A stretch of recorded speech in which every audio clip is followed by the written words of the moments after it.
apa yang sekarang disebut sebagai naturalisasi itu semacam penipuan terhadap sensasi itu. Ketika timnas Indonesia mulai naik di persepakbolaan Asia, rakyat Indonesia pun mulai dilanda demam sepak bola. Hal ini secara tidak langsung menyatukan seluruh lapisan masyarakat, tidak peduli apa pandangan politik atau agamanya.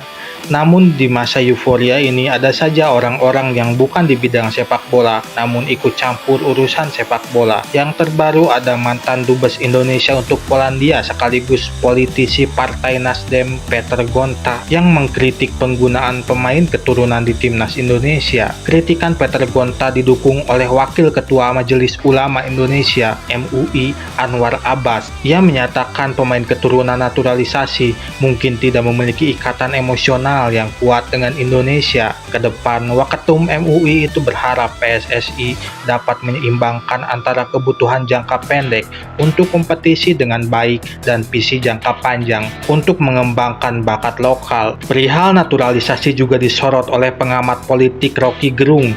Pria yang dikenal selalu beroposisi terhadap pemerintah ini menilai, justru dengan banyaknya pemain naturalisasi, maka sama saja tidak mengikuti prinsip dari semangat patriotisme kebangsaan negara. Rocky mengatakan bahwa pembangunan akademi pemain muda lokal sangat penting daripada harus menaturalisasi pemain dari luar negeri.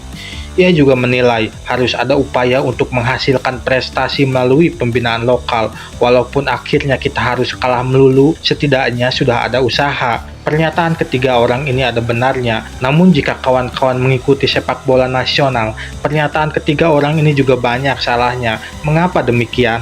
Pertama, menerapkan kurikulum pembinaan bukan semudah mengedipkan mata. Pengembangan kurikulum sebenarnya sudah diupayakan PSSI sejak 6 tahun yang lalu. Saat itu PSSI menggandeng Asosiasi Sepak Bola Jerman dalam upaya melakukan pembinaan sepak bola usia muda. Namun rasanya cukup sulit dan butuh waktu lebih agar bisa diterapkan dengan pakem di Indonesia yang wilayahnya besar dan terpisah-pisah, di mana setiap wilayah memiliki gaya bermain bola dan kurikulum yang berbeda-beda setiap SSB-nya. Kedua, mengenai ikatan emosional. Seharusnya kita bertanya pada para politikus, apakah mereka memiliki ikatan emosional dengan negara ini? Jika iya, mengapa masih banyak yang korupsi dan mengadu domba masyarakat untuk kepentingan politik?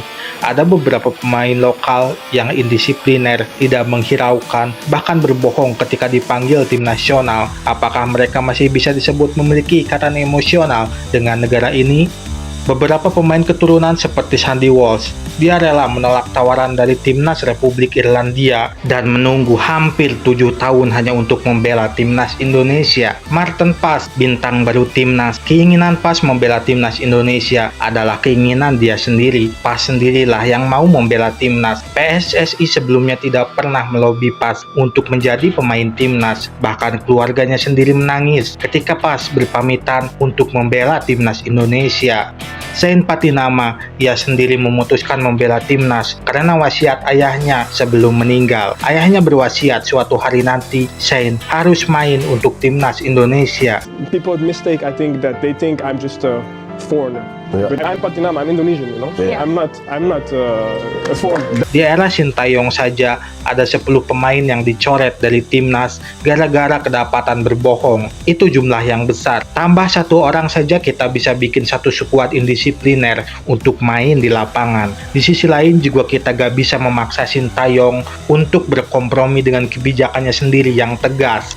Kritik-kritik yang dilayangkan ini seolah sengaja muncul ketika timnas sedang digandrungi di masyarakat. Kemana kritikan-kritikan Peter Gonta, Anwar Abbas atau Rocky Gerung ketika sepak bola Indonesia masih di era kegelapan? Saat itu hanya supporter yang berani bersuara dan turun ke jalan untuk mendesak federasi agar segera berbenah. Sepertinya karena timnas saat itu tidak sepopuler sekarang, karena dulu minim prestasi, kalah mulu dan carut marut, sehingga para pengkritik tidak tertarik dengan timnas ketika itu.